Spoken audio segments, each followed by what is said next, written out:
नहमदुहु व नसल्ली अला रसूलिहिल करीम अम्मा बाद अऊज़ु बिल्लाहि मिनश शैतानिर रजीम बिस्मिल्लाहिर रहमानिर रहीम। खलक़ल इंसान मिन सलसालिन कल फ़ख़्ख़ार व खलक़ल जन्ना मिन मारिजिम मिन नार फ़बिअय्यि आलाइ रब्बिकुमा तुकज़्ज़िबान।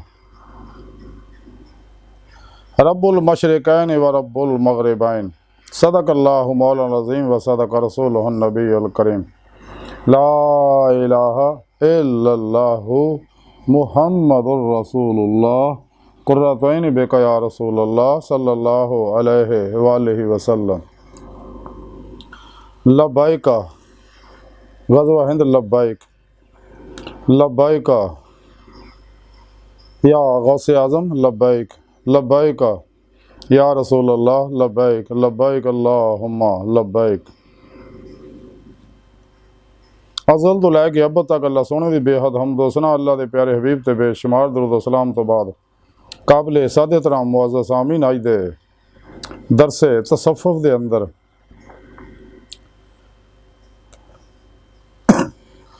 इंसान नू मिट्टी ना बनाउण, जिन्हां नू नग ना बनाउण और अल्लाह दीयां नेमतां और मशरिकैन और मगरिबैन दा अल्लाह दे मालिक होने का जिक्र करांगे। कुरान करीम दी सूरह रहमान दी 14वीं 15वीं 16वीं 17वीं आय पाक जिहड़ियां चार आयतां मैनू तलावत करन तुहानूं सुणन दा शरफ हासिल होया। इस आय पाक सोहणे रब ने फरमाया,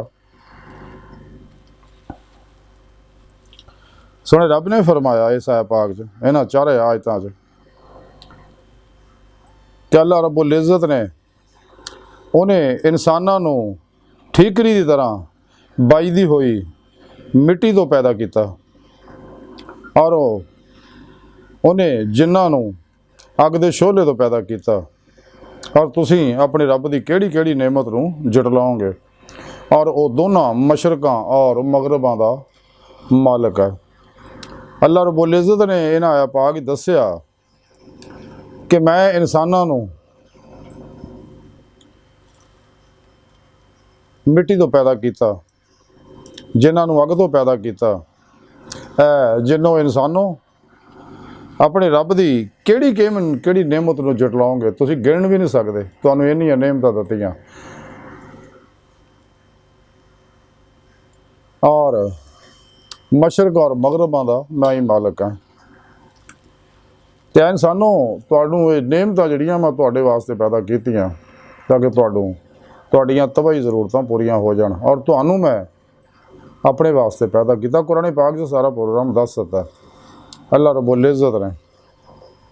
तो सोहणे रब ने कुरान च दस्सिया कि इंसानों तुहानूं मैं अपने इरफान वास्ते अपने दीदार वास्ते पैदा किया ताकि तुसीं इस दुनिया च दिल दीआं अखां ना दिल दे आईने च मेरा दीदार कर सको, मेरी बारगाह तक मेरी हजूरी तक रसाई हासिल कर सको, जिहदा कि जिक्र कलंदर लाहौर डॉक्टर इल्हाम इकबाल फरमाते हैं, अजब नहीं खुदा तक तेरी रसाई हो, तेरी निगाह से पोशीदा आदमी का मुकाम। खुदीद का जो शौक तो आंखों को बंद करे देखना यही कहना देखा करे, कोई दिले बीना भी कर खुदा से तलब, आँख का नूर दिल का नूर नहीं।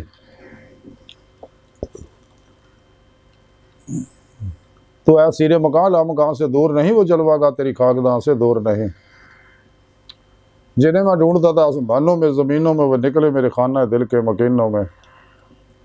मुकाम उसका दिल की खलवतों में, खुदा जाने मुकाम दिल कहाँ है। हजूर बाबुल्ले शाह रहमतुल्लाह अलैह फरमांदे ढूंढदी फिर मैं जंगल बेले रांझणी यार बुकड़ विच खेले। हजूर ख्वाजा गुलाम फरीद कोठ मिठे नाले फरमांदे यार तो तेरे अंदर वसदा, तेनों मैं भैन भुलेखे तो गुलाम फरीदा बुए यार दे मरीए सोना देखे या ना देखे।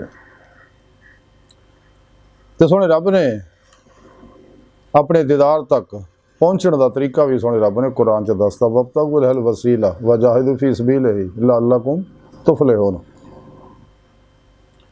वल्लज़ीना आमनू अशद्दु हुब्बन लिल्लाह कुल इन कुंतुम तुहिब्बूनल्लाह फत्तबिऊनी युहब्बिबकुमुल्लाह।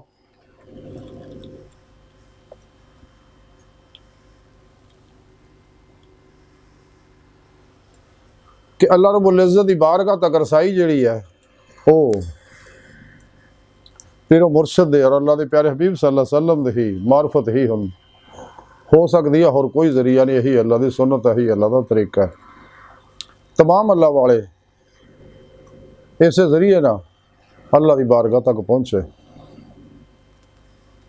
खाओ सालक मजदूब आई या मजदूब सालक, तो सोने रब ने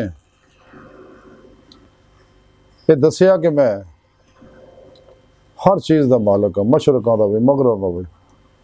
हकीकी बादशाही कायनात मेरी ही है। तो इंसानों तुसी मेरी केड़ी केड़ी नेमत नूं चलाओगे, मैं तुहानूं बनाया, सारी कायनात दीयां लहरां नूं इकट्ठियां करके तुहाडा वजूद बनाया, तुहाडे अंदर नूरी लताइफ रखे, रूह रखी, ताकि तुसी इस रूह नूं जिस्म चों कढ के बातन जी नूं उड़ा के अपने इरादे की कुव्वत नाल मेरी बारगाह तक पहुँचो। ये नेमतां तां ही मिलनियां अगर इंसान नफ्स शैतान दुनिया के पुजारियां मासो अल्लाह खलकी असबाबो अरबाब और नफ्से हमारा दी ख्वाहिशात चो निकलेगा, सच्चे दिलों ईमान लेगा, सच्ची तौबा नसूह करेगा, तो पीरो मुर्शद को नूरी तौहीदी मुहम्मदी कनैक्शन हासिल करेगा, ताकि दा राबता शैतानी नेटवर्क ना हिज़्ब शैतान ना टुट के हिज़्बुल्लाह ना हो जाए और राही मौला का मुसाफिर बन जाए और कुरान और सुन्नत दी रूह के मुताबिक अमल करके अल्लाह की बारगाह तक रसाई हासिल करे, जिहड़ा इंसानी जिंदगी का मकसद है, जिस मकसद वास्ते सोहणे रब ने इंसानों को पैदा किया। अज की सारी गुफ्तगू का खुलासा ही है कि सोहणे रब ने फरमाया क्या इंसानों, तुहानूं मैं मिट्टी दे बनाया, गौर तां करो कि मैं तुहानूं इस मिट्टी नूं हवा से खमसा बख्शे और तुहाडे अंदर ऐसे ऐसे खजाने रखते हैं कि तुसीं इन्हां तों फायदा हासिल करेंगे करके दुनिया आखिरत दे तमाम कामयाबियां हासिल कर सकते, हत्ता कि मेरी बारगाह तक रसाई हासिल करके मेरा दीदार भी हासिल कर सकते। सुने रब ने कुरान च दस्सिया, अगर जेड़ा भी सच्चे दिल नाल मेरी राह च रियाज तो मुजाहिदा करदा, मेरी बारगाह तक पहुँचने की जदोजहद कोशिश करदा, रियाज तो मुजाहिदा करदा, तो मैं उन्होंने अपना दीदार जरूर करावांगा। अल्लाह का वादा है कुरान च। इस वास्ते कई आयतां सुने रब ने लिका अल्लाह का जिक्र किया, अपने दीदार का, अपने लिका का। तो सानूं चाहिए गुजरिया वक्त आना नहीं, आने वाले का एतबार कोई नहीं। सच्चे दिलों ईमान लियाइए, तौबतन नसूह करिए,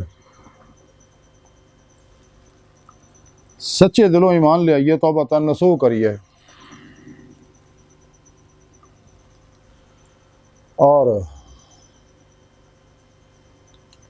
अपना मकसद हयात हासिल करिए, जिस मकसद वास्ते सोहणे रब ने सानू पैदा किया। ते अल्लाह सोहणे दी बारगाह दिल दी गहराइयां च दुआ है कि अल्लाह सोहणे वास्ता बड़े हकीर हाँ, पुरतकसीर हाँ, माड़े हाँ, कमज़ोर हाँ, कम इल्म है, आजिज़ हाँ, मस्कीन हाँ, बेसहारा इंसान हाँ।